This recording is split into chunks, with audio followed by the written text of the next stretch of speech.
Balk in a wild eighth inning in the Dodgers' improbable comeback.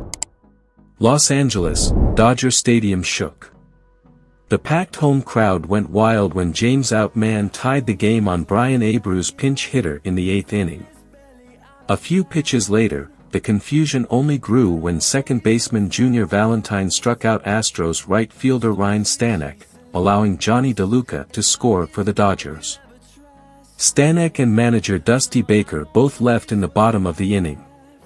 But despite their claims, it turned out to be the decisive play in the Dodgers' 8-7 victory over the Astros on Saturday. "I don't think I've ever been called up to pitch, like in college, in the minor leagues," Stanek said. "So, yeah, I thought it went pretty wild." Baker said he was frustrated by Valentine's lack of explanation, while Stanek claimed that because the crowd noise was too loud for his PitchCom device to hear and the pitch timer had stopped, he used one of 2 timeouts to give himself a moment to compose himself. He thought the call was wrong. Valentine said, "I moved my knee, which means when you're standing, you have to move your knee to get off the rubber," Stanek said. "So I thought it was an interesting reason to give, especially in a situation where Balk is intentionally trying to trick the runner." At what point did I try to trick the runner? I'm not even done yet. I literally wasn't even in that series. I literally just stepped back. So yeah, I just don't see how you can call it that. The Dodgers, on the other hand, felt the right call was made on the field. Miguel Rojas, who was in the batter's box for the play, initially said he heard home plate umpire Manny Gonzalez say a timeout had been called. But Rojas quickly turned around and told Gonzalez it was a call and not a break. Stanek argued against Rojas' view.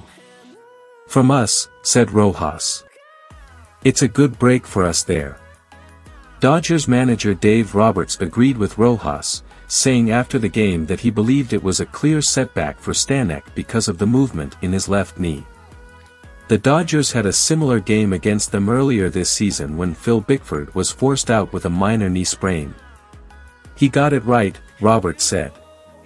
"Obviously in a game like this, you don't want it to be the deciding run in that situation. But they called it right. And I think Stanek maybe looked at the clock, maybe tried to get away, called a timeout, and then his anchor stuck. But that was a mistake in the letter. We'll take it."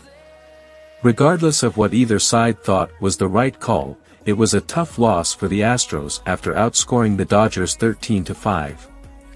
After falling behind 3-1 in the first inning when starter Ronel Blanco gave up home runs to Will Smith and Jason Hayward, the Astros came back with a 5-run fifth, highlighted by Alex Bregman's grand slam off Dodgers starter Bobby Miller.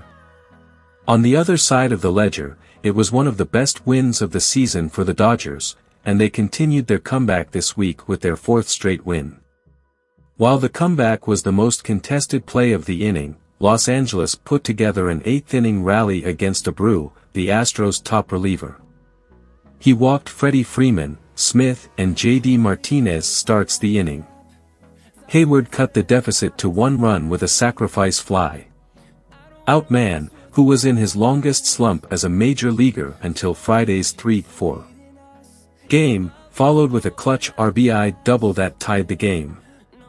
Outman's double added to the oddity of the inning, and it initially looked like a 3-run homer, but the ball went over the right field fence and was ruled a ground rule double. "That tells you what kind of team we are," said Dodgers outfielder David Peralta, who started his comeback with a 2-run homer in the 7th. "We will fight until the end. We will never give up." For the Astros, their Big 10-game road trip is disappointing. They have now lost 7 of their last 9 matches. They are in 3rd place in the American League West at 1-36, a half game behind the 2nd-place Angels and 6.5 games behind the 1st-place Rangers.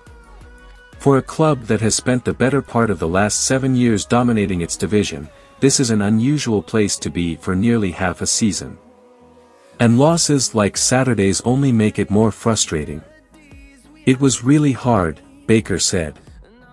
"I mean, we've had tough losses this year. Hopefully this will be the last one, and it probably won't be, but another tough loss isn't necessary for a long time.